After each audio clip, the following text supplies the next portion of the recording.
Good afternoon, colleagues. Our first item of business is First Minister's questions.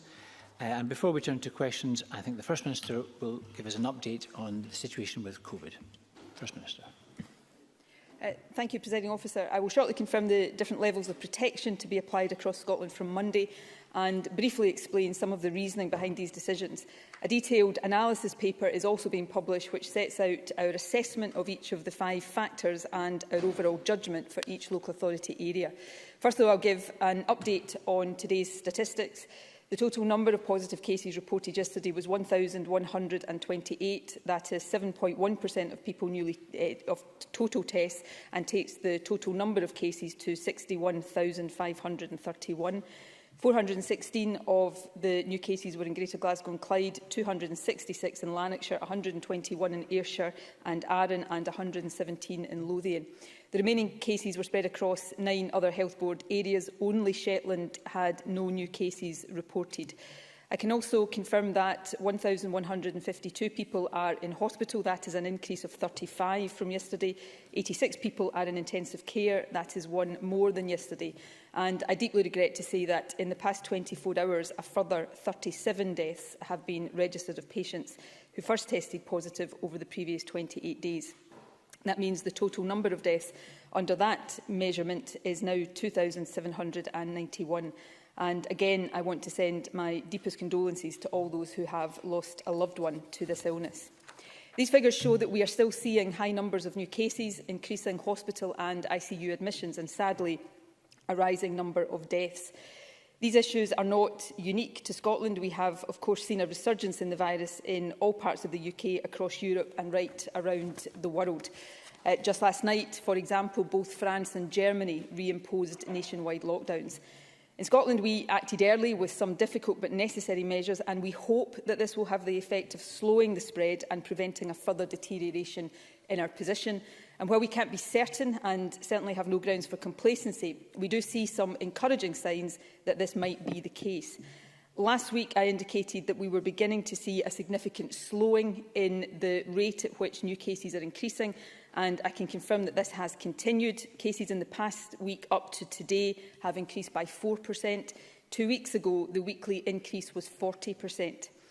And our latest estimate of the R number, published today, suggests that it is still above 1, but may have fallen slightly to 1.3. All of this suggests that the measures introduced 5 weeks ago to curb household meetings are having an effect, and the additional measures introduced 3 weeks ago to significantly restrict hospitality may also be starting to have an impact. All of that, of course, is down to the sacrifices of people the length and breadth of the country. But we must be under no illusions. Europe is now firmly in the grip of a second wave of COVID. Cases here at home are still rising, albeit the rate of growth appears to be slowing. And the virus is still highly infectious. It will take every opportunity to spread. So unless we act individually and collectively to protect and build on the progress we see today, it will quickly go into reverse. Our strategic framework aims to tackle the virus with measures strong enough to work, but also proportionate to the scale of the problem in different parts of the country, and in a way that minimises, as far as possible, the other harms that the pandemic is causing. The assessment of what level of protection is right for each local authority is broadly based on 5 key factors: the number of positive cases per 100,000 people over the most recent week, the percentage of positive tests, our forecast for new cases in the weeks ahead, and the capacity both of local hospitals and intensive care facilities.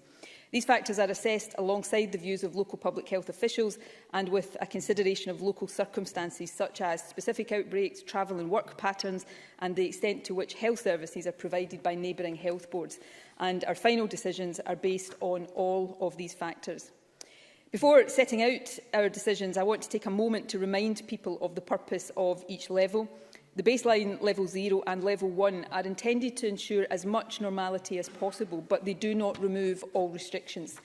The protections in place at these levels should enable communities to control outbreaks quickly and effectively and minimise transmission of the virus by following the guidance and supporting each other to comply. However, when we begin to see community transmission in an area, and when the spread of the virus can't be linked to specific outbreaks, we need to apply the brakes, and that is essentially what levels 2 and 3 are designed to do. Our aim is that these restrictions, especially in level 3, are in place for as short a time as possible. So if any area is at level 3, our aim collectively between those who live there, the local authority, local health services and local businesses must be to bring it down to level 2 and then level 1, not to allow it to drift to level 4. And we will use level 4 when transmission is extremely high and risking the capacity of the NHS to cope. Let me turn now to the levels that will apply across the country from Monday at 6 a.m. And following this initial assessment, let me also point out that we will review on a weekly basis whether any changes are required. We aim to confirm our decisions to Parliament on a Tuesday, with the changes coming into force on the following Friday.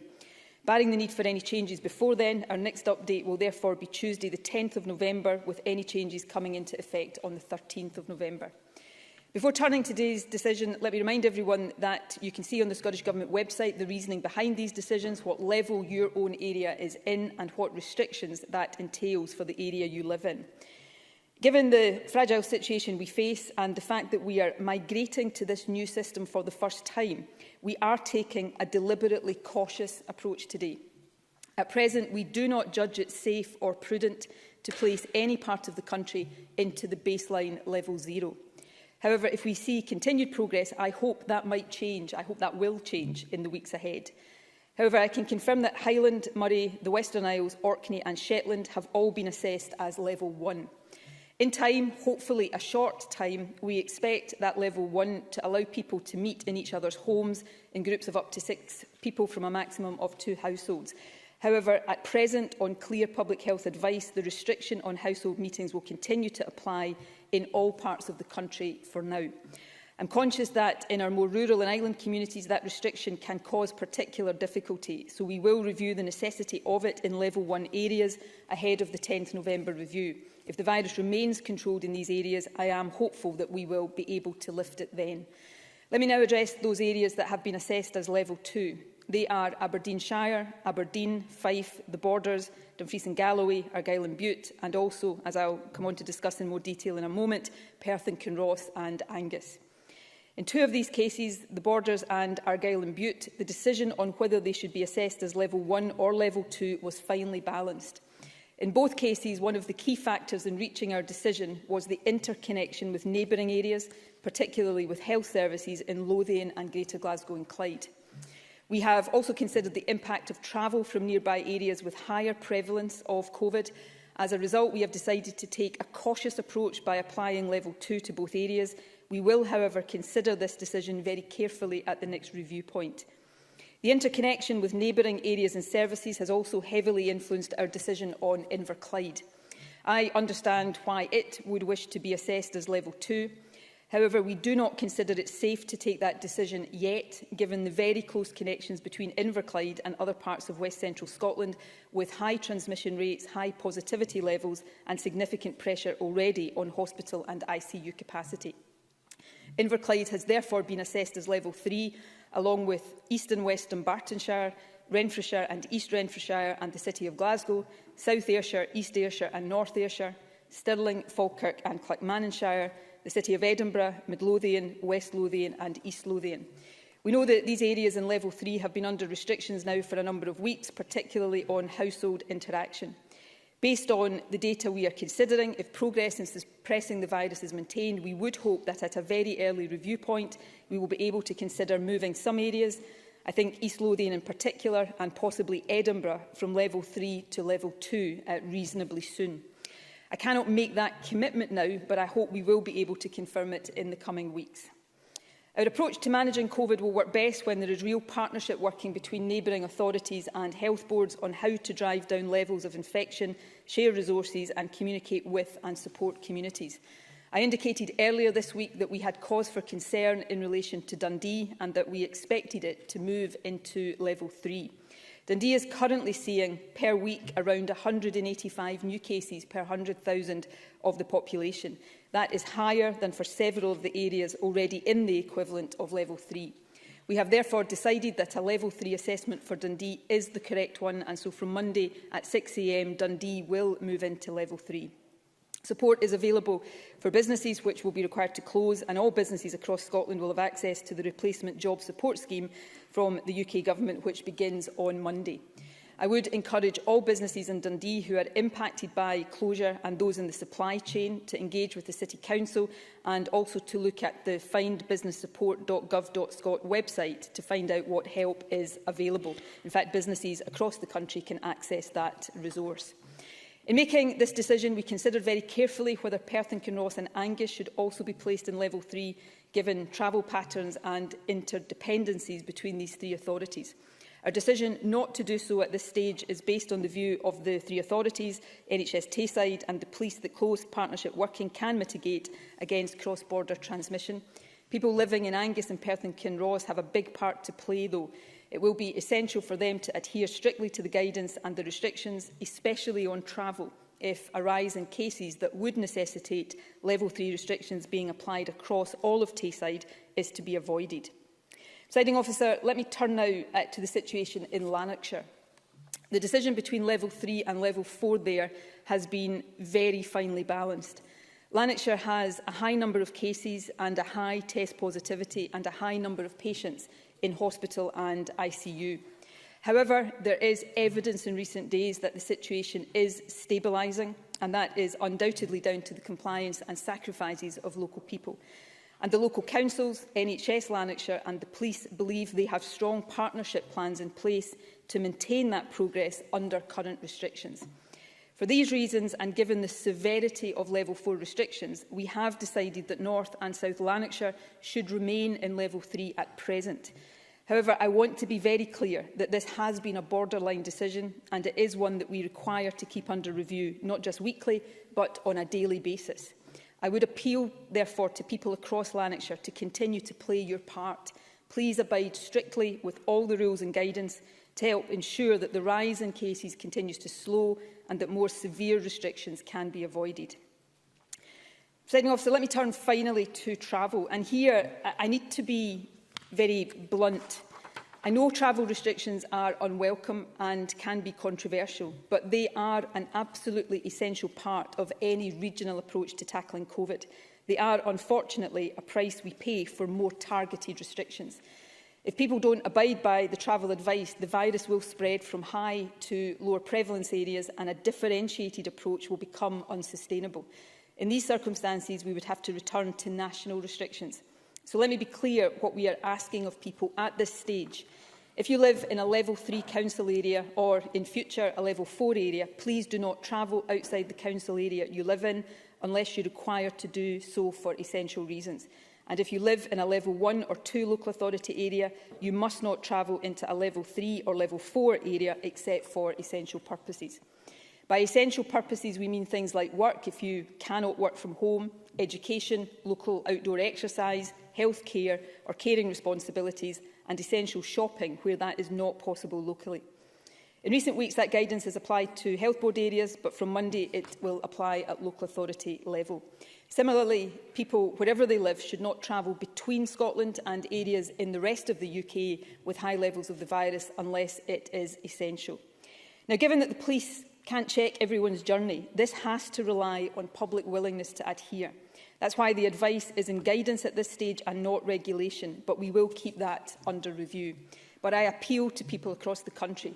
Please comply with this advice to keep everyone safe and allow us to continue, if possible, with a proportionate response across different parts of the country to wider restrictions.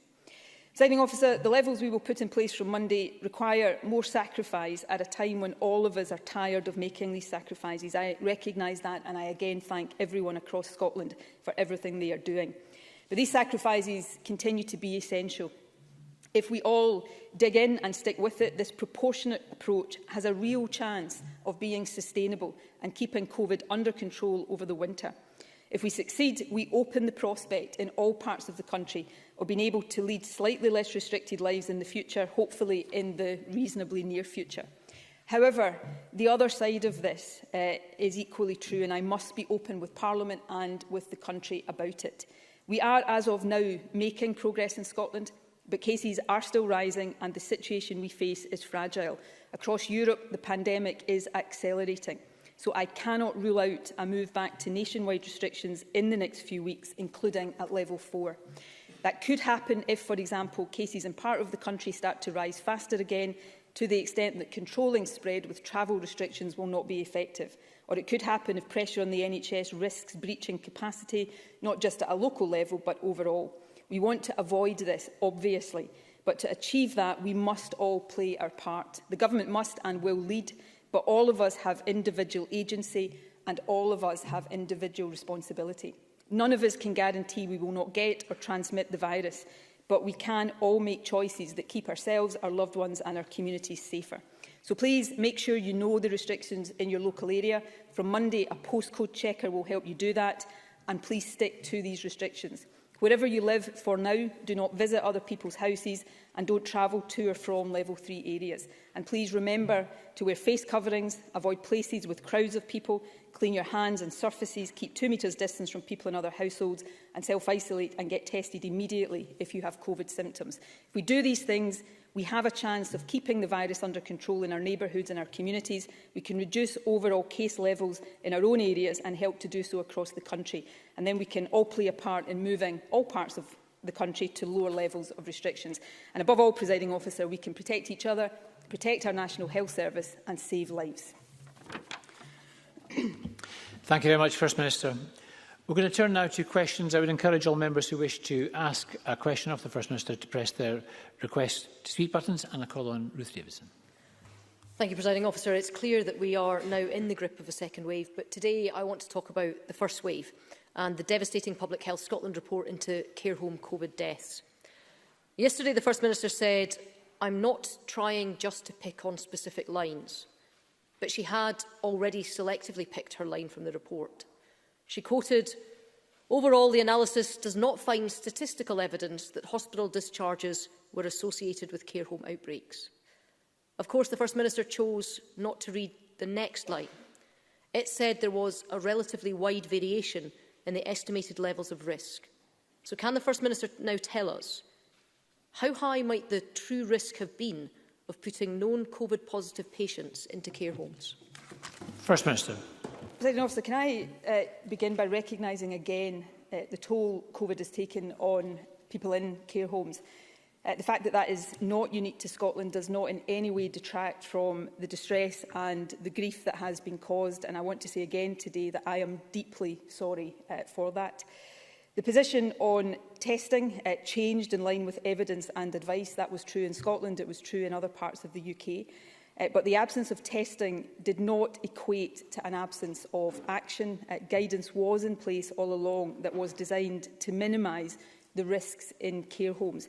But we continue to learn lessons, we continue to apply these lessons, and we continue to take with the utmost seriousness the duty on government to do everything possible to protect the general population and particularly those who are most vulnerable. Yesterday, and it's for other people to judge. I don't know that people watching all of the hour or more I spent answering questions on this yesterday would have concluded that I tried to hide any aspect of this. This is a difficult situation for families and for the public generally. I quoted the conclusion of the report, but this report has hard messages for us. It tells us some of what we think are factors in driving outbreaks in care homes, but there is work still to do to understand this. And of course, we have the information now that the report gives us because we commissioned this report. Similar things have happened in other countries where we still don't have this level of information. I am determined we continue to learn and apply lessons and do everything we can to keep people in our care homes safe and to keep the general public as safe as we possibly can. Ruth Davidson.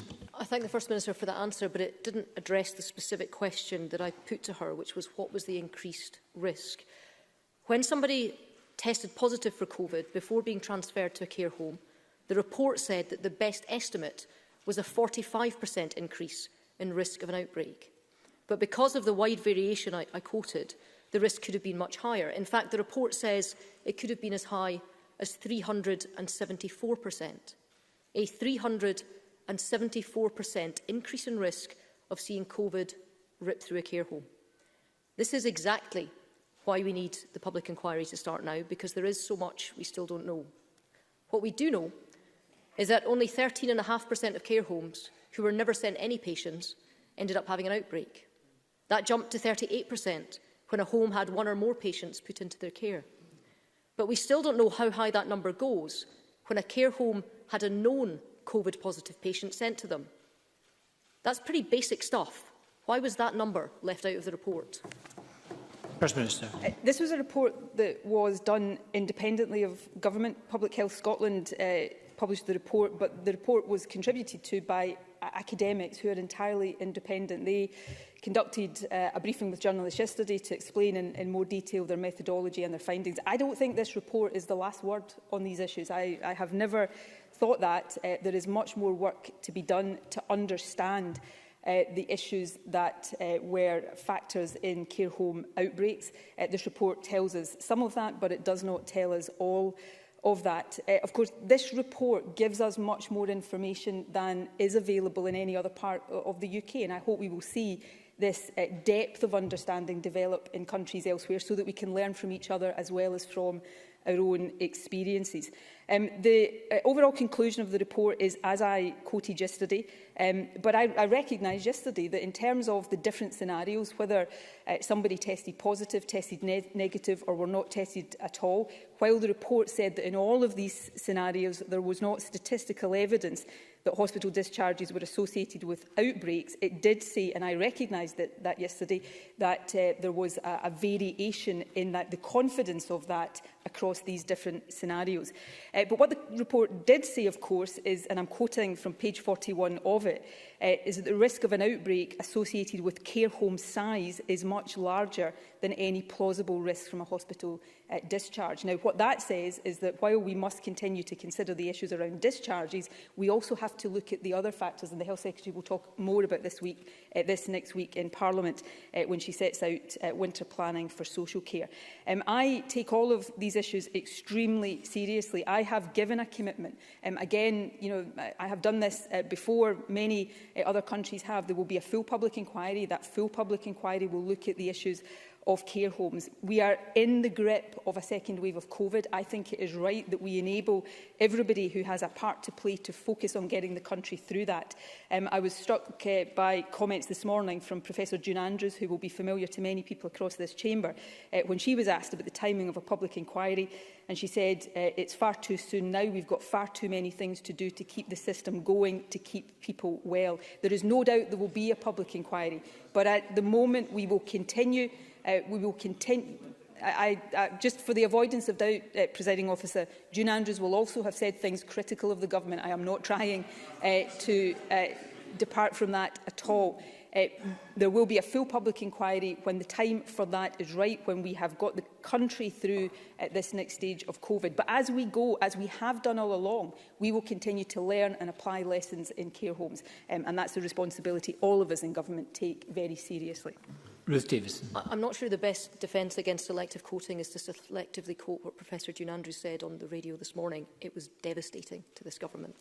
And the calculation yesterday appears to have been that by publishing yesterday's report, any pressure to speed up or bring forward that public inquiry would ease. And I believe that the opposite is the case, because of the way that yesterday's report was handled. It was delayed by a month. It was given to ministers privately on Monday. It was only released to the media 15 minutes before questions, and with a press release issued that didn't even bother to mention known COVID-positive patients being sent to care homes in the first place.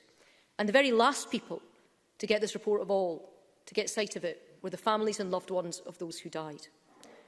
We already know that a crucial line in Public Health Scotland's briefing to journalists, the briefing the First Minister just mentioned, that it was likely that hospital discharges are the source of introduction of infection in a small number of cases, was missing from the final report. Does the First Minister really think that the delay, the spin and the sleight of hand surrounding this report serves those grieving families well? First Minister. I don't expect grieving families to be assured or to have all of their concerns satisfied by any report. And I don't think this report is the only or the final word. It was a report that was commissioned by the Scottish Government. I would say again that we are the only government in the UK so far to commission a report of this depth, and I think that Wales is the only government that has done anything to look at this issue, but that was a report, as I understand it, based on statistical modelling, not on actual data.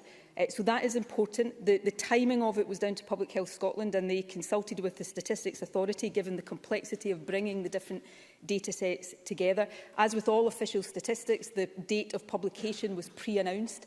And, you know, in terms of the timing of it, I answer questions every single day at the moment. There is no shortage of opportunities to scrutinise me rightly and properly. This report does not change, in my view, the arguments one way or another on a public inquiry. As I said yesterday, I expected this report to say something different than what it did on hospital discharges. But the fact of the matter is a public inquiry is necessary, and until that point it is also necessary that we continue to deepen our understanding and take the actions that are necessary, just as we did back in April when, in light of changing advice and evidence, we moved to testing of discharges to care homes, just as we later moved to routinely test all workers in care homes. We announced last week plans to extend that into designated visitors and other routine visitors to care homes. We are learning and applying that learning on an ongoing basis. There are no words I will ever find to convey the depth of my regret at what happened in care homes. And I take possibly more seriously than I take anything else, including any other aspect of our handling of this pandemic, the need to ensure that we learn lessons where we got things wrong, that we don't shy away from that, but more than anything, we take all possible steps to keep those in our care homes safe. Ruth Davison. Thank you, Presiding Officer. Yesterday's report was stuffed full of numbers and statistics, but fundamentally this isn't about stats, it's about people. The people who lost their lives and the people that they left behind. People like Sandra O'Neill, who said yesterday of her lost mum, the thought that she was on her own with a sense of drowning is the last thing I think about at night, and it's the first thing I think about in the morning. Or Alan Whiteman, who lost his 88-year-old mum in May. He said yesterday that a public inquiry should have started in June, and that this report doesn't provide the answers that he needs. For 6 months, grieving families like the O'Neills, like the Whitemans, have had no answers, and they're not satisfied with this report, and nor are we. So will the First Minister give these families the respect they deserve and order Public Health Scotland to go back and fill in the blanks? First Minister. I said yesterday we would be taking forward further work and asking Public Health Scotland to do further work. I'm sure Public Health Scotland, but also the independent academics who contributed to this report, would be willing to do what they did with journalists yesterday and meet with any members across the chamber to explain their methodology, how this report was conducted and the limitations of the methodology, which nobody has ever shied away from. We will continue to do whatever work is required. On grieving families, I don't expect any grieving family to think that they have all of the answers to the questions they have in this report. I want to do everything we can to provide those answers, but also to make sure that there is full learning and accountability in due course. These grieving families and what happened with care homes is probably the first thing I think about when I wake up in the morning and the last thing I think about before I go to sleep. That is no comfort to anybody who has lost a loved one. My condolences to them and my regret at what they have suffered knows no limits. The commitment I have to them each and every day as we continue to guide this country through the pandemic is to learn lessons, apply lessons, take whatever action is necessary to keep people safe and to go through a process that allows, as far as possible, given what we have been and continue to deal with, the answers to the questions that they have. And I will continue to do that to the best of my ability for every moment that we are in this situation. Thank you. Question number 2, Richard Leonard. Thank you, Presiding Officer, and can we send our condolences to all the families of all of those who have lost loved ones at any point during the course of this pandemic, and can we also extend our thanks to all staff in health and social care for the tireless work that they have done and that they continue to do. Can I thank the First Minister for advance sight of her statement today. In it, it's clear that there are some local communities which are at a lower tier than was predicted, but there are some that are at a higher tier than was predicted. Has the government worked out what this decision today means for people's jobs and incomes in those areas which are in the higher tiers? What further consultation will there be in these areas between now and Monday? And if these health measures are, in the government's view, proportionate, will the government work to introduce proportionate economic measures to protect jobs, businesses and local public services, especially for those in Tier 3 now and for those that might be in Tier 4 in the future? First Minister. I very much hope, I can't guarantee it, and you heard what I said earlier on, but I very much hope that we can avoid any part of the country, let alone the whole country, going into level 4, and that, I think, is a responsibility not just for government but for all of us. I said, and I'll repeat, we have deliberately taken a cautious approach right now, firstly because the situation here at home and across the UK and Europe is very fragile, and we have to recognise that. But secondly, and I hope people will understand this, we are migrating to a new system.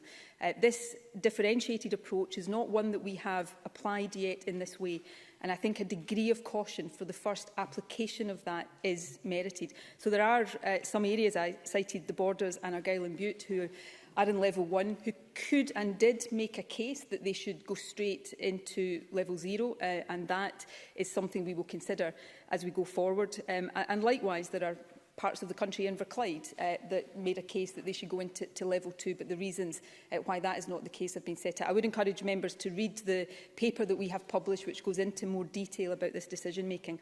All of this has an impact on jobs, public services and livelihoods, and I am acutely aware of that.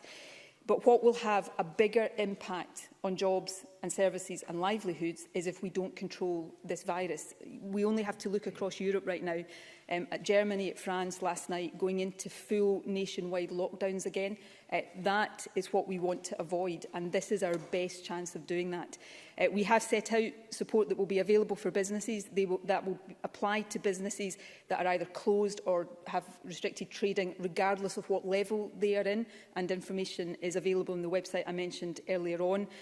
The replacement job support scheme comes into place next week as well, run by the UK government. I think Richard Leonard and I are in agreement about this. That should go further, but it is there for businesses to take account of. We are providing as much business support as we can within the resources we have available, and we will continue to work with the UK government to try to extend that further. But it is right and proper that businesses are supported, but we will do no favours to any businesses if we ease up to an extent prematurely that allows the virus to run out of control again, because that is a sure and certain route to level 4, not just for parts of the country, but for the whole country. And I think all of us want to avoid that. Richard Leonard. Can I thank the First Minister for that answer? And let me also turn to the serious question of what has happened in our care homes. Yesterday's Public Health Scotland report shows that 123 patients were discharged from hospital after testing positive. Over 300 patients who were discharged had been in hospital for COVID-19, and thousands of elderly patients were transferred into care homes without being tested at all. First Minister, care homes that took discharges were 3 times more likely to have outbreaks than those which did not. So are you really comfortable telling the families of those who have lost loved ones that there is no link between your government's decision to discharge people into care homes untested and the tragic outbreaks which then occurred? That is not what I'm saying, and I'll come on to that in a second, in a moment. Can I just, however, correct an inadvertent error in my last answer to Richard Leonard, where I said that Borders and Argyll and Bute were in level 1 and argued to go to level 0. Of course, Borders and Argyll and Bute are in level 2 and made a case, or could have made a case, to go to level 1. My apologies for that mistake. On care homes, I'm not saying, and the report doesn't say there is no link. The report says that, taking account of all of the factors, hospital discharge was not a statistically significant factor compared to, for example, the size of a care home. That does not mean, and this is a point I laboured to make yesterday and will always make, there were serious outbreaks in care homes. Discharges did not have no effect on that, but there are other factors that we have to consider as well. And at the end of the day, the fact that there was big outbreaks that led to people losing their lives is something that I will never be comfortable with, not just as First Minister, but I will never be comfortable with for probably the rest of my life. I want to understand this, and I want to make sure that we continue to take the action that is necessary to protect older people in care homes. Our position on testing changed, as I said, in line with advice and evidence, and rightly so. But a key point here, which remains important now, even when we have a much wider approach to testing in care homes, is that the absence of testing, even the presence of testing, should not allow us to ignore the other important things that have to be done. Infection prevention and control in care homes is vital. There was always the emphasis on that, and now testing, of course, supplements the protection that is there. I really do sincerely apologise if anybody listening to me at any time thinks in any way I am trying to minimise what happened in care homes. If that's an impression I give, Presiding Officer, I readily say sorry for that, because that is not the impression I am trying to give. I am trying to understand it, and I am trying to give the public as deep an understanding of this as possible, but I am not and never will try to underplay the severity or the seriousness of what happened and of all of the factors that may, to a large extent or a smaller extent, have played a part in that. Richard Leonard. Thank you, and I hear the First Minister's regret, but we are also looking for her responsibility. Yesterday's report does not tell the full story. The crisis in our care homes didn't just have one cause. The lack of PPE, despite warning after warning. The lack of testing of care home staff, despite warning after warning. Years of underfunding, despite warning after warning. And let me be clear, the drive to clear space and free up beds in our hospitals, the discharge of COVID-19 positive patients and untested patients straight into care homes were all permitted and encouraged by Scottish Government guidance. So families deserve answers. Why did the Government apply the precautionary principle to all other areas of the pandemic, but not to Scotland's care homes? First Minister. I don't agree with that, but I don't minimise the impact on care homes. And I have said it before, I will say it again today, we got things wrong. We didn't get things wrong because we didn't care about care homes. We got things wrong, as other countries in the UK and further afield got things wrong in care homes, because of underdeveloped understanding at that point of the virus, and also, and I have done it before, I readily concede that, a significant acute concern that our hospitals were going to be overwhelmed with COVID, making them an unsafe place for older people, and also the requirement, therefore, being to free up capacity in care homes. And, you know, I have rightly been challenged many times before about reducing delayed discharge in hospital. In normal times, the reason for seeking to do that in COVID times was to make sure that older people were not in hospitals without a necessity to be there as COVID cases were coming in. You know, with hindsight, and of all the things I wish I had right now, I wish I'd had then the knowledge that I do now. That is not to say that we will not have just got things wrong. Of course we will, but some of what people say we should have done then, I'm afraid, is applying hindsight that we didn't have then. So we will continue to take the steps that we can. We will continue to be open and upfront when we get things wrong, and we will continue to apply that learning to keep our care homes safe. We are going into, we are in, and hopefully in Scotland not going deeper into, but we may be going deeper into a second wave. There is an intense focus, not just on the part of government, but partners across the country, to make sure that care homes are as safe as they can be, and we will continue to keep 100% focused on that each and every day. Thank you. Question number 3, Patrick Harvey. Thank you, Presiding Officer. Obviously, nobody will be happy about today's announcement about ongoing restrictions, but we can all see that this is happening at a time when other European countries are moving more in the direction of full lockdown in the face of a second wave, and as we're all facing up to the dawning realisation that these restrictions, or something like them, will probably be with us for a long time to come. It's happening as well at the same time as Boris Johnson's government is giving us all a Halloween nightmare with the ending of furlough and its inadequate replacement, meaning that not only large numbers of jobs will be lost, but many people who keep their jobs will see significant reductions in their incomes. Even people on minimum wage will lose up to a third of their income. And PPE, astonishingly, will be taxed at 20%, pushing up the cost for frontline businesses and workers. Even in this difficult context, I think we all have a responsibility to urge people throughout Scotland to take these restrictions seriously, to comply with them, to keep one another safe. But the success of that new framework will depend to a large extent on enforcement at a local level, and that must mean the resources to do that work. One Scottish local authority leader today on the radio said that the Scottish Government is saying that whether you're in level 3 or 4, there's no additional funding. Is that accurate, First Minister? And will there be additional funding for those local authorities that have to ensure the enforcement action at a local level to make this new framework operate successfully? First Minister. I'll try and address that question in full. Can I say, Presiding Officer, and I hope nobody takes this the wrong way, I misheard part of Patrick Harvey's question because I was distracted by shouting from the benches over here. And I'm trying to address all of these questions in full because I think all of them deserve answers. On the question of support, let me try and give a balanced answer here. I think the support that has been provided by the UK Government is very important and very welcome.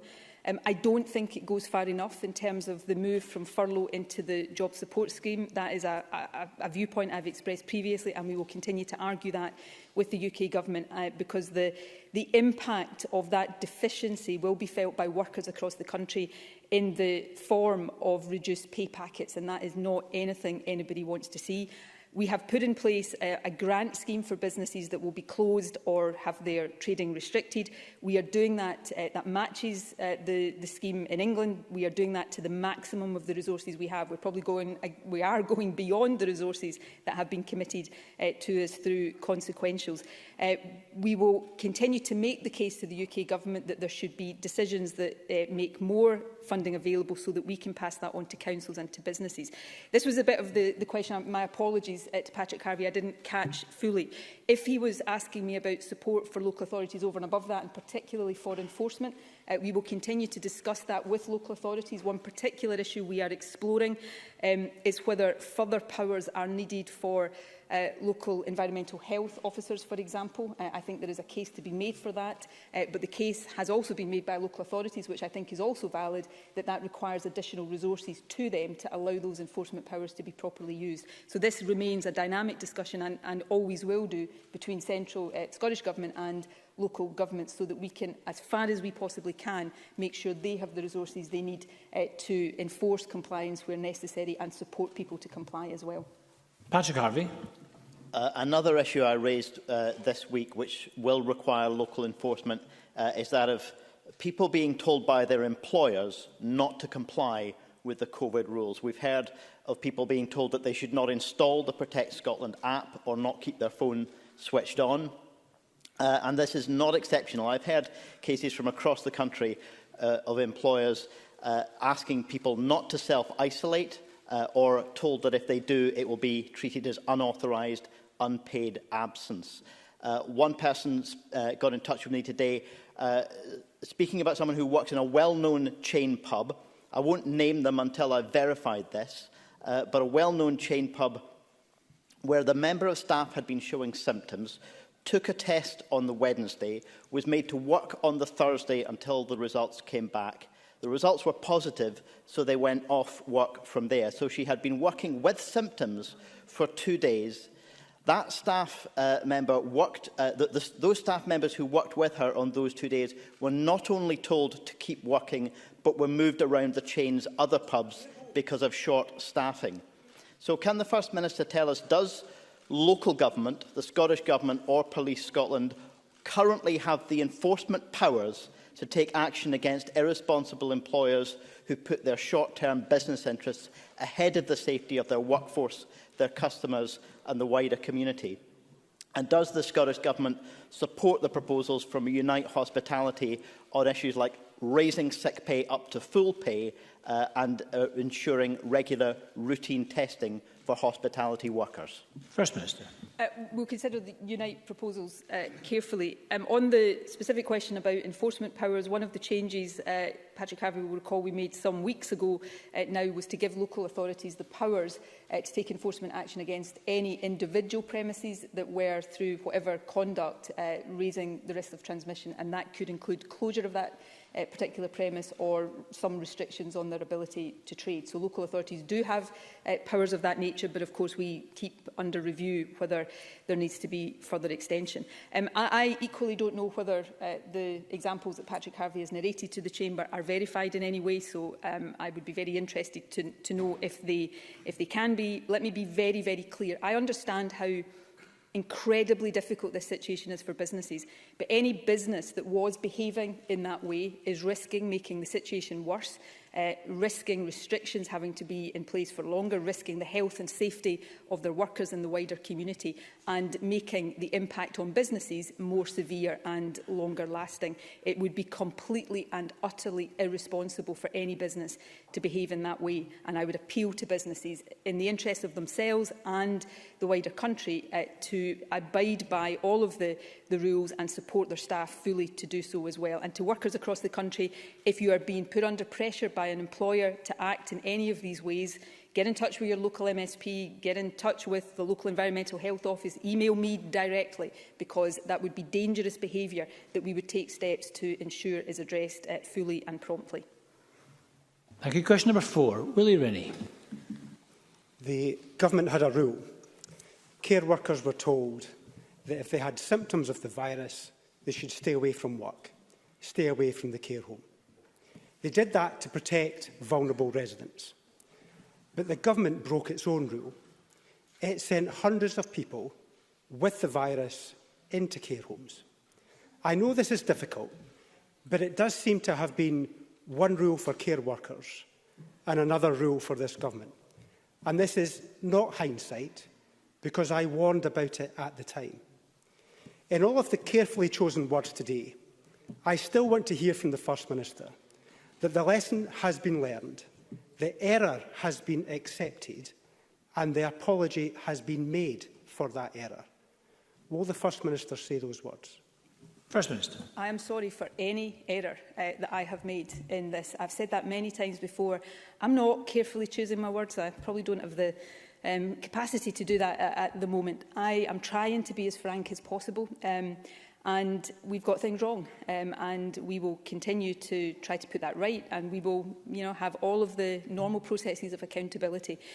The one thing I will always, not through carefully chosen words, through emotion probably more than anything else, rail against is the idea that we were somehow not caring about what happened in care homes. That does not mean that we didn't get things wrong, but we tried at every point on the basis of the evidence and the advice we had at the time to do the things that we thought were most effective. That, at the earlier stage of the pandemic with care homes, was around infection prevention and control, isolation of residents in their own rooms, the not having communal activity, taking steps around care home workers. At that time, rightly or wrongly, with the benefit of hindsight, that is absolutely legitimate to question this.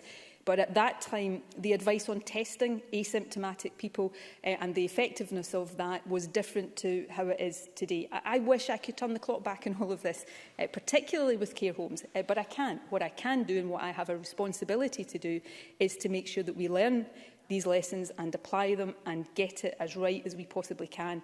Will we make more mistakes in this situation? Undoubtedly so, and we will regret them as well.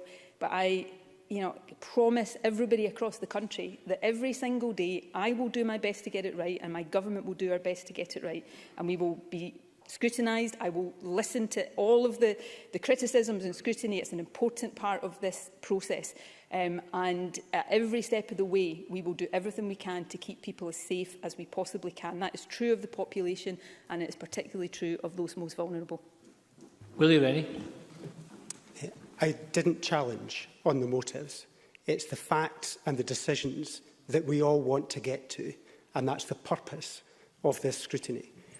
This complicated statistical report is limited. It's limited because of the lack of testing, which means the margins of error are wide. It must not be the end of the investigation of the care home travesty. For the sake of the families, we need to know more. We need to learn as the virus is still with us. After the Nike conference, the government was able to establish whether the strains of the virus had spread around the country.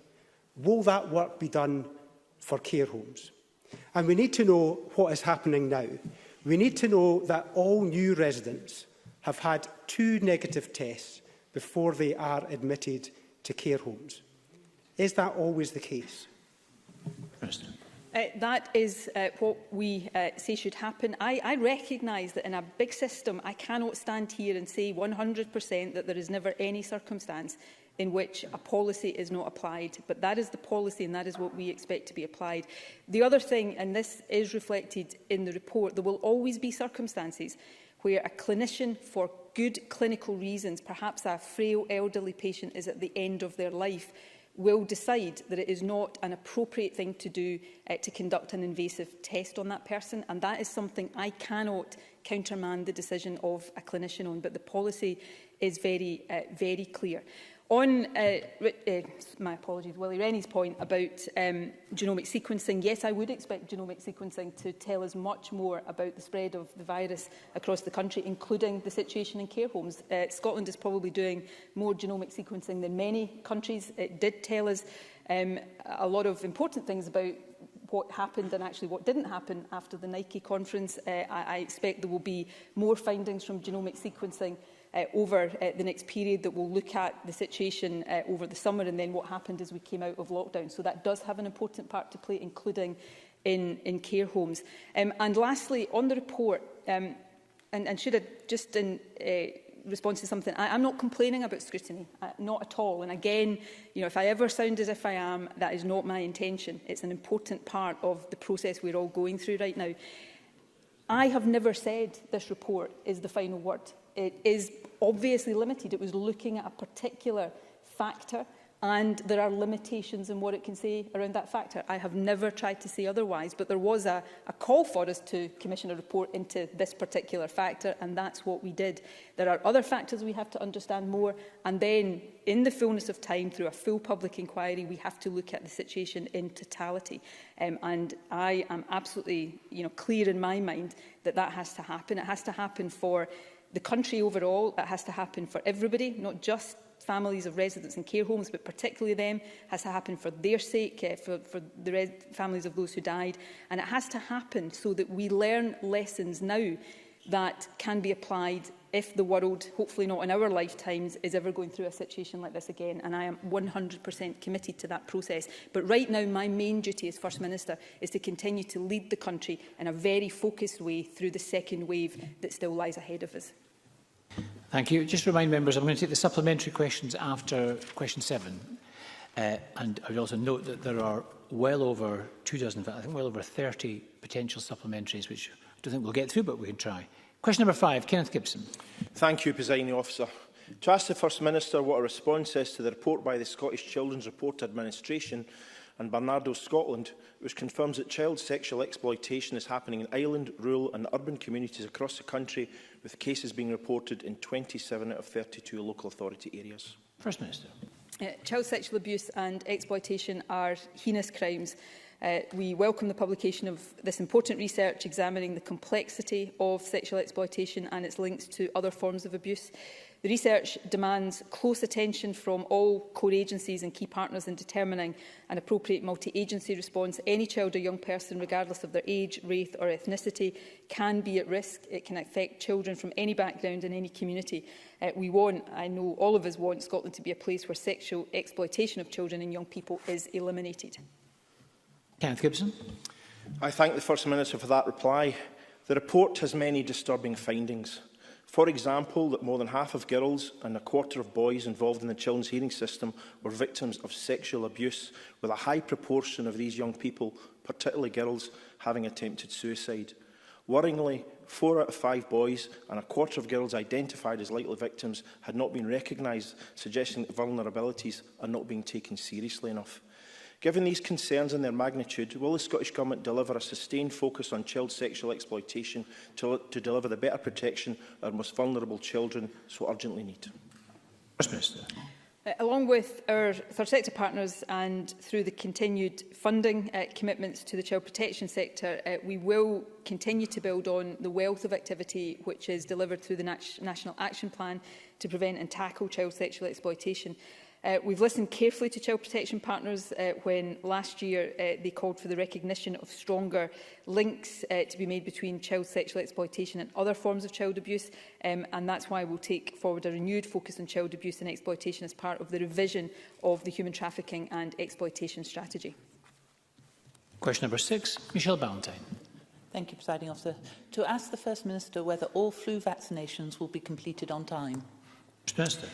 Yes, health boards are on track to provide eligible cohorts in phase 1 with the vaccine by the time the flu season reaches its peak. The eligible cohorts are those most clinically vulnerable to flu.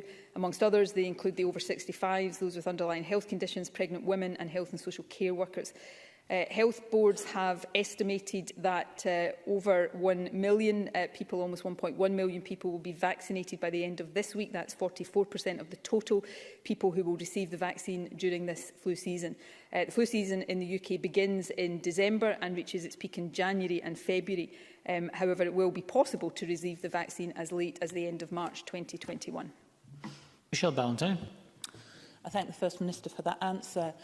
When I asked you previously whether you could guarantee that everyone due a flu vaccine will receive one and what percentage you hope to achieve by the end of November, you weren't able to offer the guarantee, but the Health Secretary did write to me to give me that figure of 1,072,237, which she said would be vaccinated by the end of October, or 52% of the people in that phase 1 group. Since then, we have had further reports of hundreds of patients in Grampian being turned away for flu jabs this month due to major logistical and capacity issues, while Ayrshire and Arran NHS suspended their programme and are unable to vaccinate their care staff. Now, Ms Freeman said yesterday that she doesn't think this is shambolic, but many of our constituents do at the moment disagree with that. So can you tell me how many in the phase 1 group in each NHS health board have received a flu jab as of today, and provide reassurance that I won't need to ask this question again in November? First Minister. I don't have the information for all health boards in front of me, and if I did, Presiding Officer, I think it would probably take too long for me to give it, and you would get unhappy with me, or more unhappy with me. But the Health Secretary will write to the member with that. I can say, though, as I said in my initial answer, but I'll give it more precisely than I did, that 1,072,786 people will be vaccinated by the end of this week, which is the end of October. That's 44% of the total people who will receive the vaccine during the flu season, and the vaccination programme will continue. There have been some challenges in health boards, particularly in Greater Glasgow and Clyde, in Ayrshire and Arran. There was a very temporary issue which was to do with procurement of vaccine, as I understand, which has been resolved. I've got many friends and family live in Ayrshire and Arran because that's the part of the country I come from. I know that programme in Ayrshire and Arran is generally working very well. Where there are issues, the Health Secretary has been and her officials have been working with health boards to address them, and the vaccination programme is on track, and we will continue to ensure that that remains the case. Number 7, Claire Baker.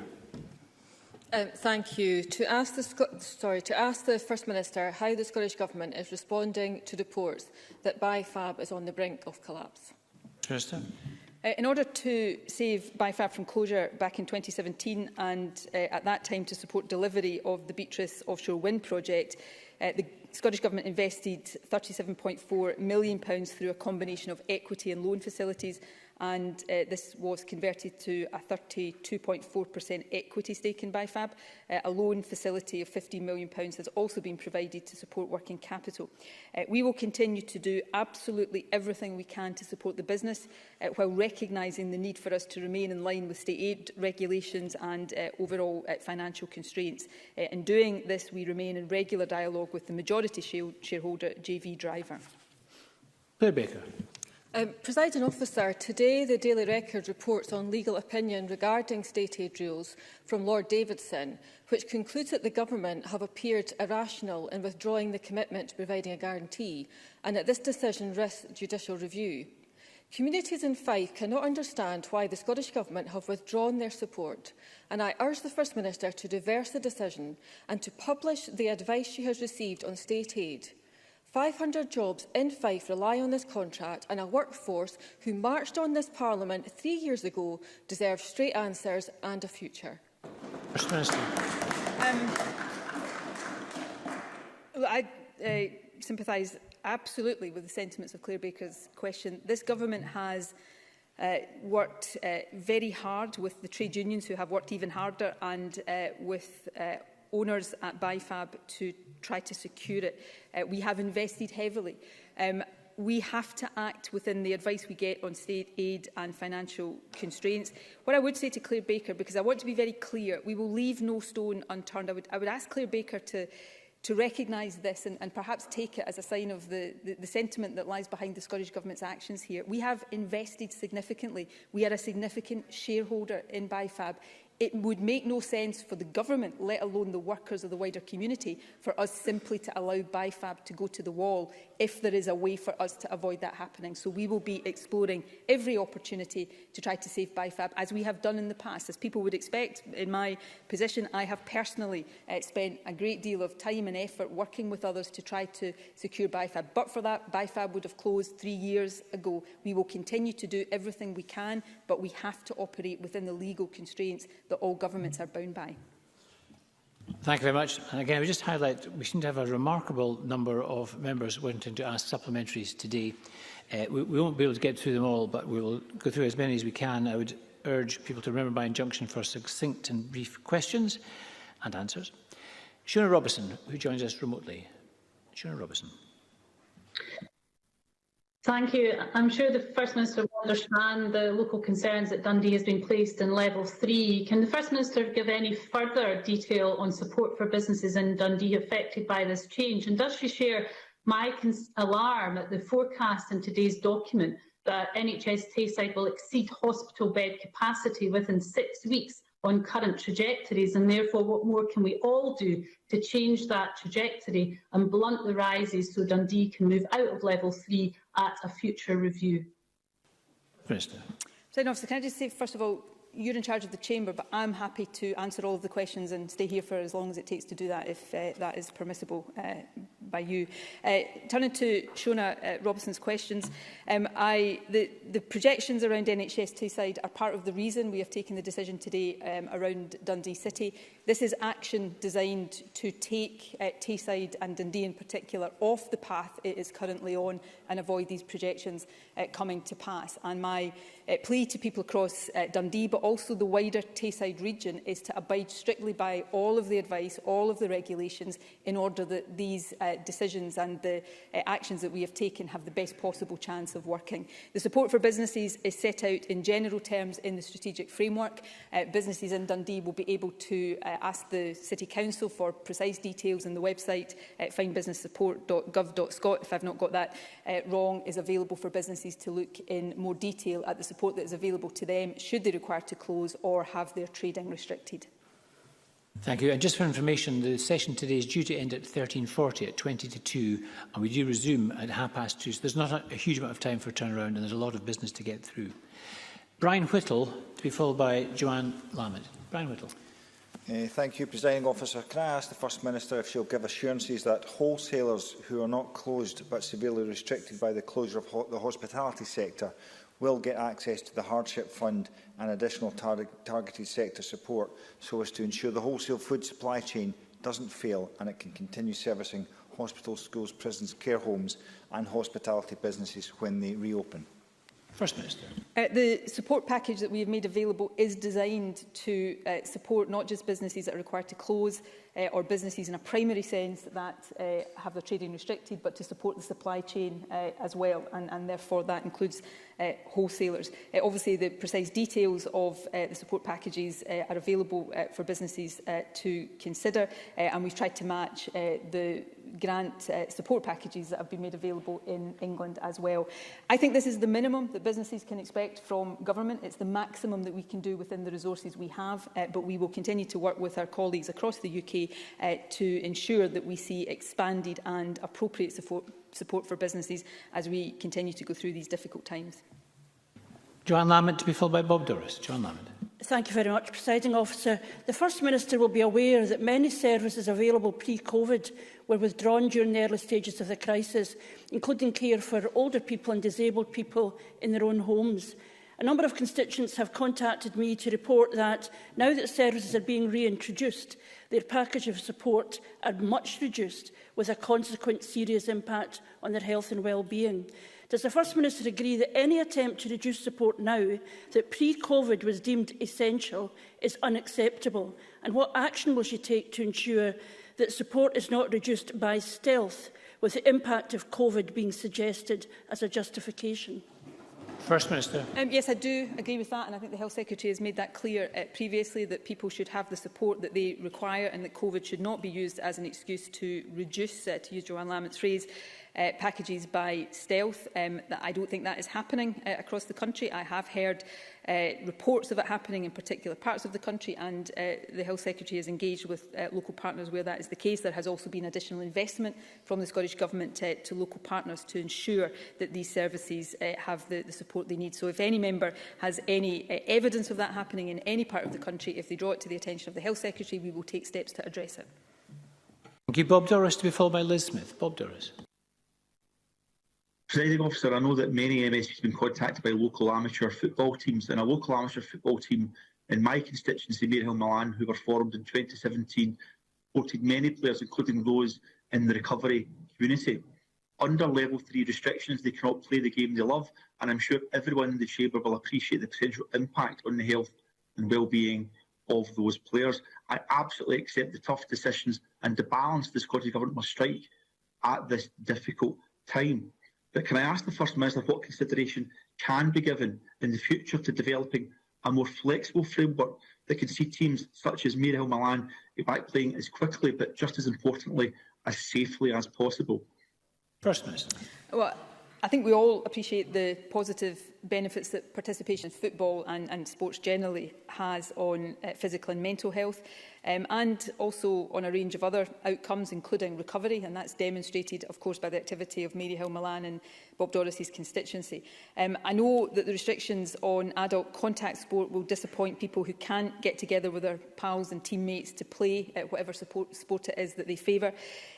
After very significant consideration and consultation, though, the Scottish Government has reluctantly confirmed the position as previously set out, as the risk associated with the virus is still too great in areas with Level 3 or Level 4 conditions to allow adult contact sport. But I want to assure Bob Doris and others that we will keep this situation under review. Nobody wants to restrict anything without that being necessary or for longer than is necessary, and I think that is particularly true of sporting activity. So we will continue to review it and update as and when we are able to do that. Liz Smith to be followed by James Kelly. Thank you. First Minister, can I warmly welcome the £2 million that the Scottish Government gave to the outdoor education sector. But can I ask what further engagement the Scottish Government is having with the sector about the long-term sustainability? Because obviously the £2 million is not enough to get them through the considerable concerns that they are facing with COVID-19. First Minister. We are acutely conscious that short-term support is short-term support, and we need to work with all sectors and consider the support that is appropriate and necessary as this situation further develops. We will have ongoing engagement with the outdoor education sector. That engagement has been good and has indeed resulted in the short-term support that Liz Smith welcomes. We want to, and this has been the case all along, support in the short to medium term the sector to do as much as can be done within current regulations to maximise their activity, but also work with them and others within the broad framework we've set out to reduce levels of the virus so that we can start to introduce more normality. This is not easy for anybody, but we will continue to work with sectors to provide as much support as we can. And all of us, I think we've all got to remember, because relevant to the previous question and to this one, this can feel and is very difficult for everybody here. A quick glance across Europe right now shows that we are not alone here. But the key point is the more effectively all of us act to get the virus under control, the more quickly we can start to restore normality. And that really has to be the key point that all of us remember and communicate to our constituents across the country. James Kelly to be followed by Willie Coffey. Thank you, First Minister. Can I draw, thank you, Presiding Officer. Can I draw the First Minister's attention to research published yesterday from the Scotland in Lockdown project based at Glasgow University. They highlighted the plight of forgotten shielders. That's those on the official shielding list but have had to shield because of long-term health conditions or disabilities. One particular problem was access to supermarket deliveries, and even when they got access, it was getting the appropriate food consistent with their conditions. So as we enter phase 2, can I ask the First Minister what discussions can be had with supermarkets to ensure that those in this situation get the appropriate access to the food that they require in these challenging circumstances? Minister. We'll continue to keep that under ongoing discussion with supermarkets. Of course, at the outset of the pandemic, there were particular pressures on supermarkets which led to supply issues, and that included delivery slots.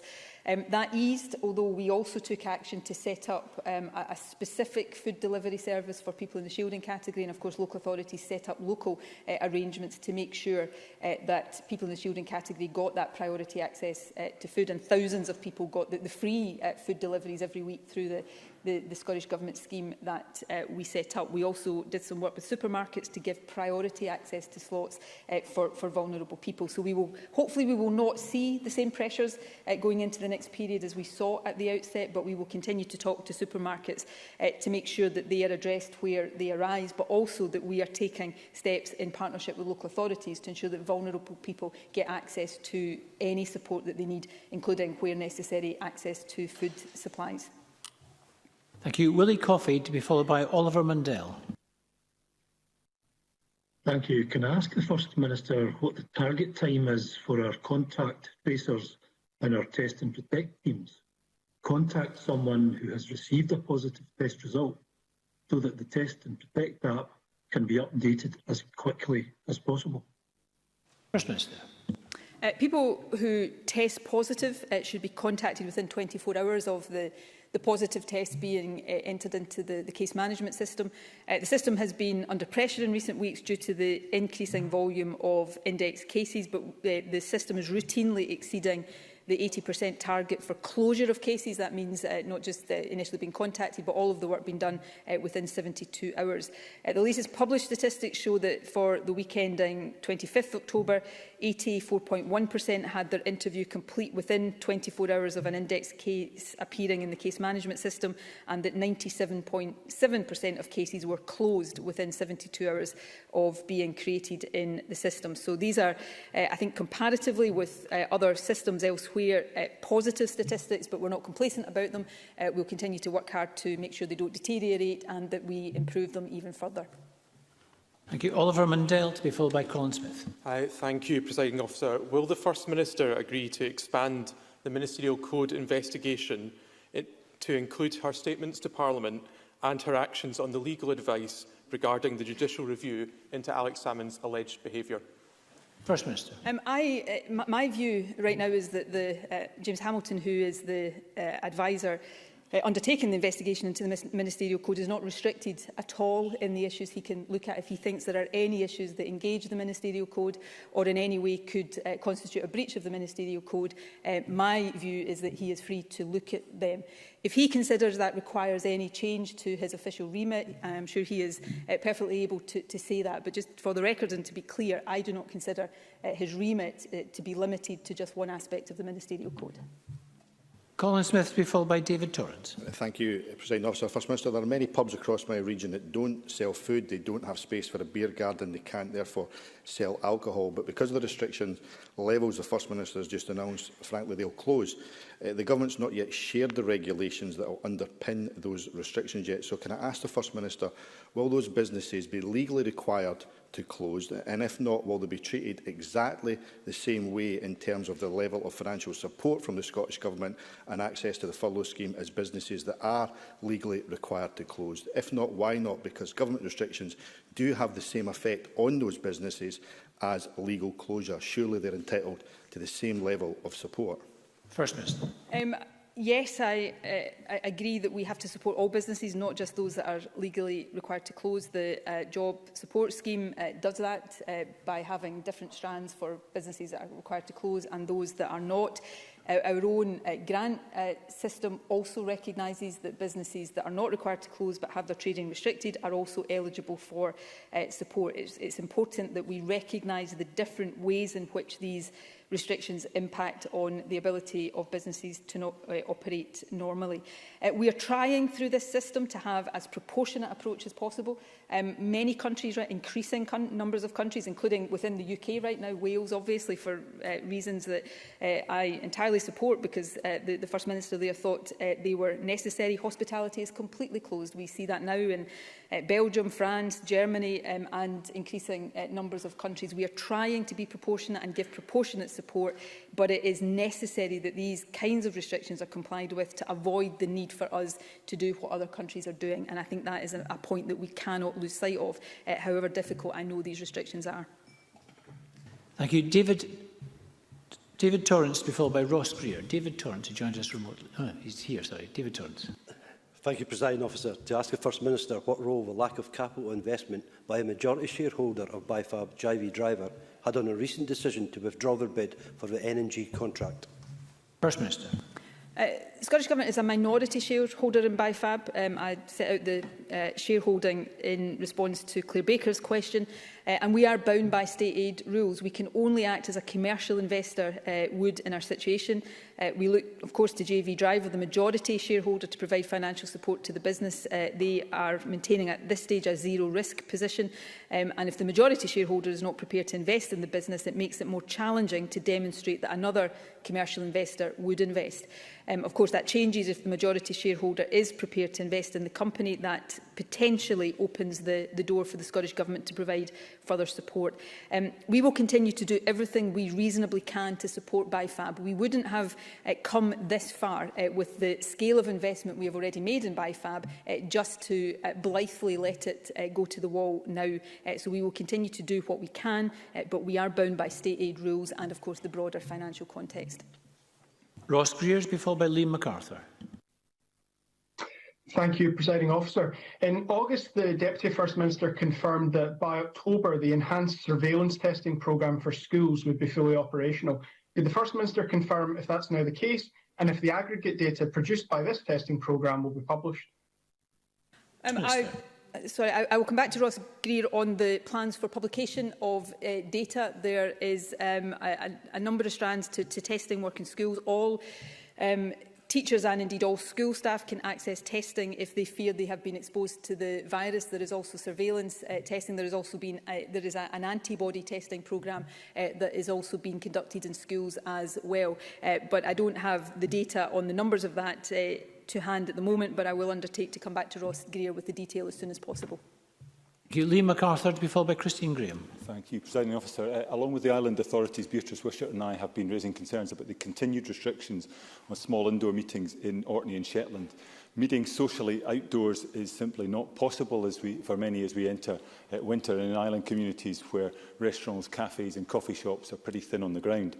How was this factored into the Scottish Government's decision? And given the known social harms and the risks of isolation, will the First Minister ensure that every effort is made to lift those restrictions at the earliest possible opportunity? First Minister.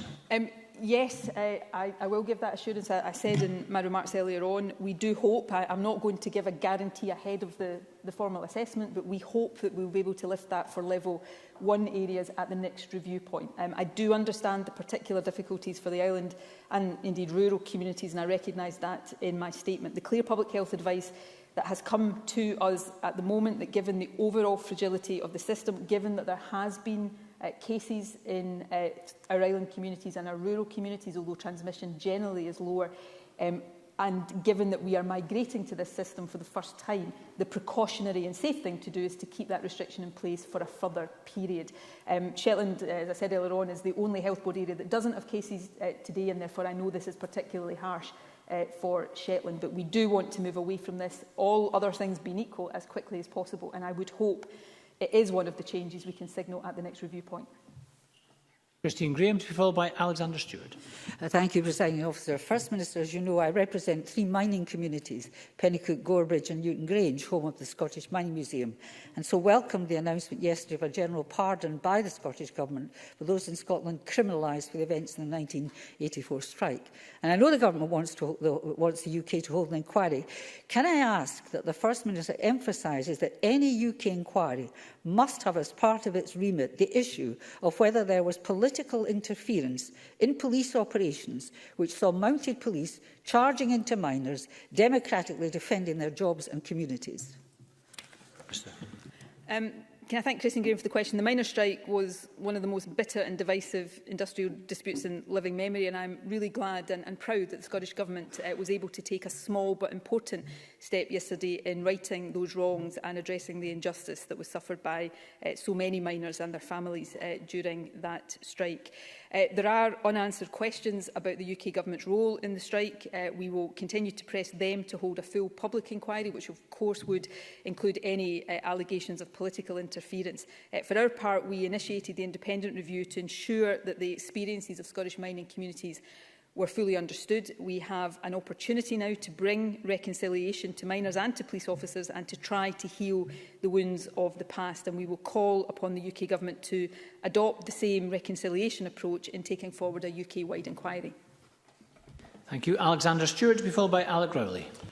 Thank you, Presiding Officer. Following a wave of public discontent, the Scottish Government has performed a U-turn on fire and smoke alarm standards. The Housing Minister confirmed to a parliamentary committee that it was, and I quote, imperative to get the publicity right. In reality, a marketing campaign by a private company occurred which carried the Scottish Government logo, which was not signed off by Scottish ministers. Therefore, First Minister, what reassurances can you give to constituents in my region and organisations like Age Scotland that lessons will be learned? First Minister. Well, the logo shouldn't have been used, and we've taken steps to ensure that that won't happen again. I know the upset that will have caused to people across the country. I first saw the leaflet when it went through the door of a member of my own family who told me about it, and many people got that. But more substantively, I could equally sort of frame this as the Scottish Government has listened and recognised the unique circumstances we're in. COVID has meant that we weren't able to do the awareness raising and the supportive work that would have made a shift to this on the anticipated timescale possible. So we've done, I think, the right and responsible thing, which is recognise that, listen to the concerns that people have had and propose that we delay the introduction of that. And we'll continue to try to respond in that responsible way to all of the difficult issues that are being thrown up by this unique and unprecedented set of circumstances that we're living through. As members can see, I'm just letting this session run on a little bit longer to try and get some more questions in. Alec Rowley, to be followed by John Mason. Thank you, Presiding Officer.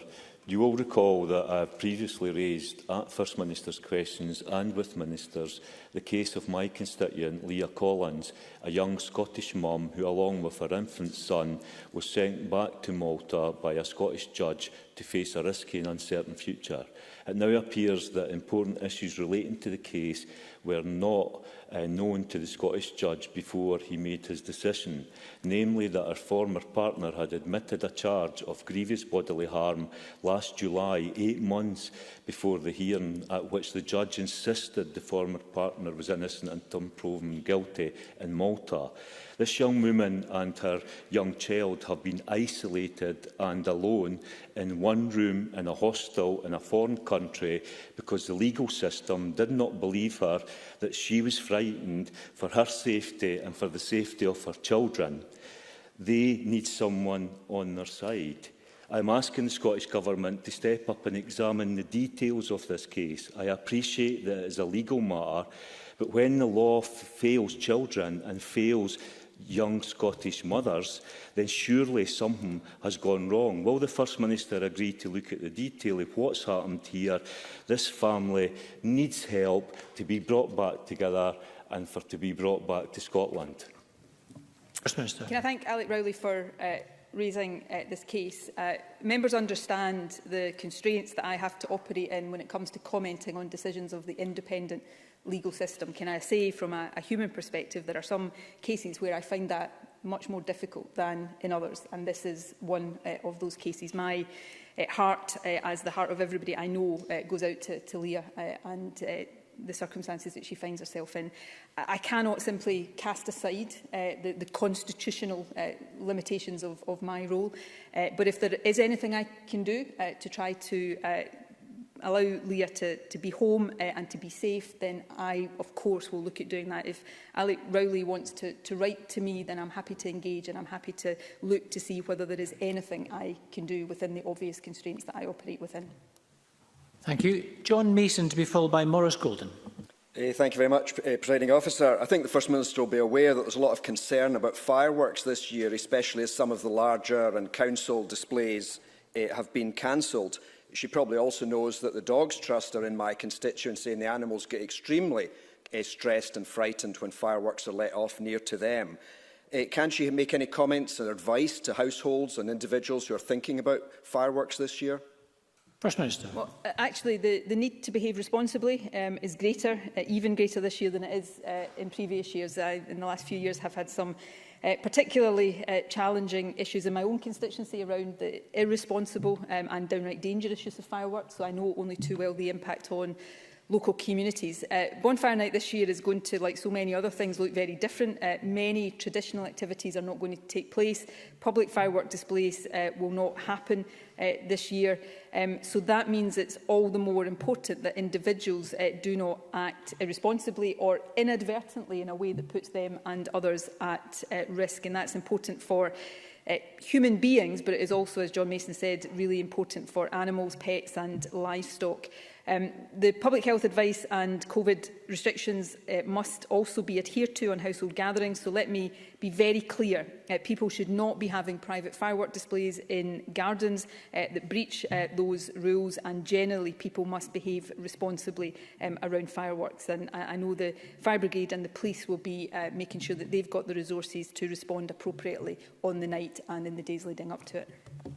Maurice Golden, to be followed by Pauline McNeill.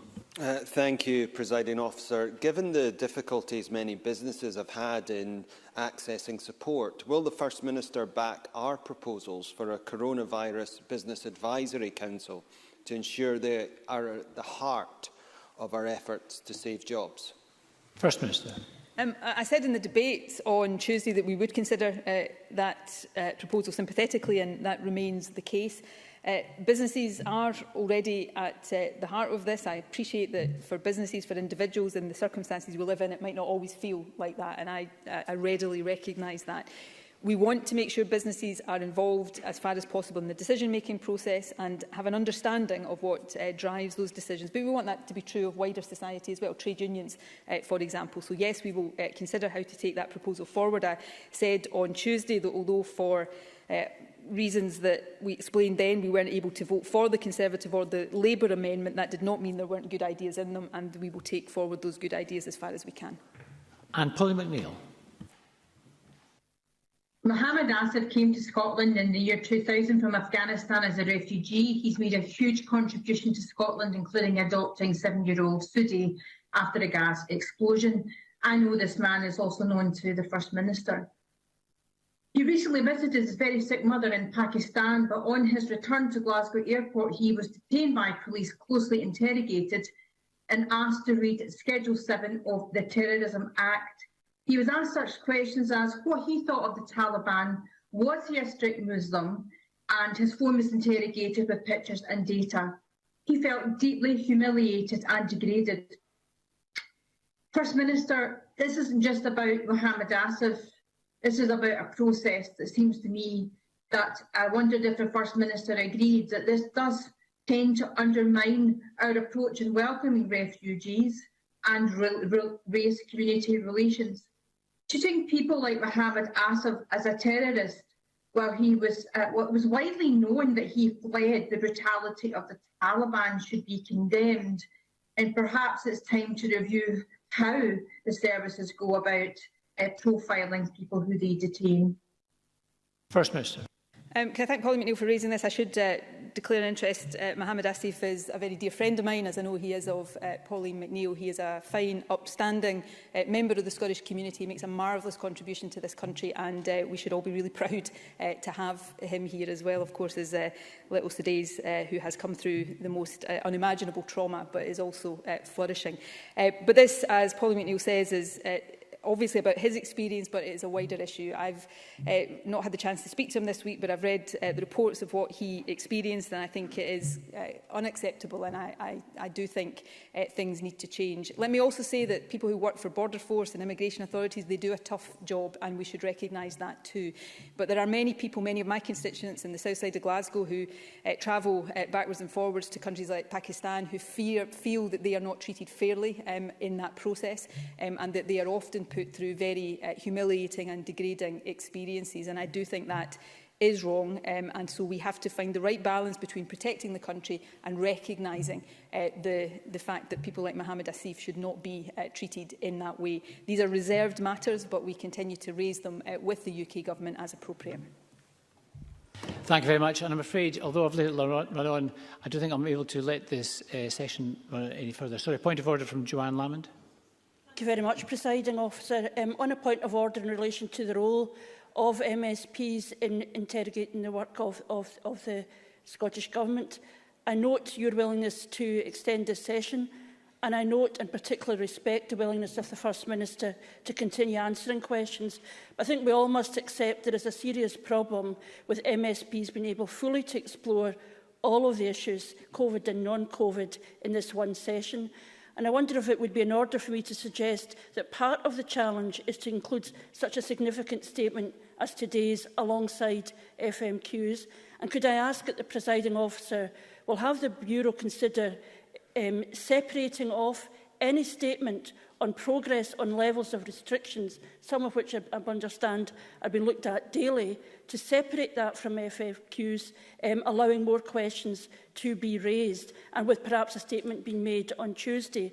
And would the Bureau further consider the role of the COVID Committee in considering how it might engage in these serious issues with the First Minister?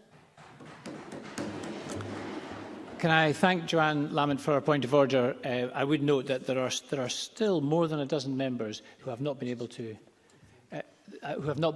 make a contribution, who wish to ask a question of the First Minister, and for whom we haven't been able to schedule time today. This is very much a matter ongoing debate at the Bureau at the moment. I would suggest to Joanne Lamond that she puts her proposal through her business manager, but I will also note it and bring it to the Bureau. I would just remind all members that at the moment, one second, points of order are for me to answer. I would just remind all members that at the moment, the Parliamentary Bureau is leading a specific piece of work on the process of parliamentary scrutiny, given the stage we're at in our response to COVID. So we have actually appealed to all members to bring forward suggestions just as this, and it's specifically about making sure we allocate enough parliamentary time so that members can raise issues on behalf of their constituents. So this is actually on the agenda for Tuesday, and I'll take Ms Lamond's specific suggestion to the Bureau. The First Minister would also like to make a point of order. Well, it's just, I did say in my statement, I appreciate there was a lot of information in it, but it is the intention of Government to come to Parliament and make a statement each Tuesday if there are changes being made to the levels, because I recognise the limitations of doing it before FMQs. More broadly, I appreciate my answers can be lengthy. I'm trying to give as much information, but equally, Presiding Officer, I am always happy to stay here for as long as possible to answer all of the questions that MSPs have. Now, that is noted, First Minister. I mean, I think it's well appreciated that we've had an hour and a half of this session. These matters are discussed at the Bureau every week. I don't want to keep members any longer, but I do want to draw the members' attention to the fact that today is an entirely different note before I suspend proceedings. Today marks Brian Taylor, BBC Scotland's political editor's last day covering our affairs. Many of us here, in fact all of us here, will know Brian very well. He has a long and distinguished career in broadcasting. He spent more than 2 decades now, every moment of our political life here in the Scottish Parliament, covering this institution. He had done so with authority, with insight, very often with humour and wit. He has been the conduit for many people around Scotland of all our affairs, our deliberations, our decisions and machinations. I would just like to thank him for the work he has done on behalf of the Parliament, on behalf of for his contribution to public life and on behalf of the Scottish people. So, thank you.